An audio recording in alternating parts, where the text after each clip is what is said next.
Manzara harika ya. Ali abi. Gel abi. Abi uzaktan çekile daha şimdi çok bakacağım.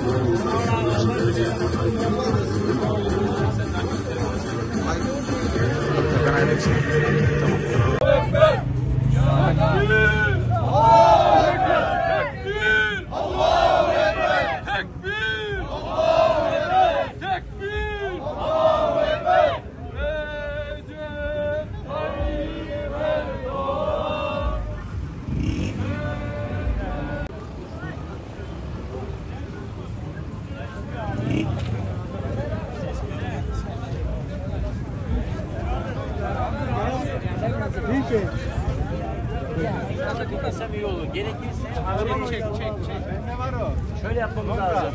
Senin arabada şey var abi. Bayrak.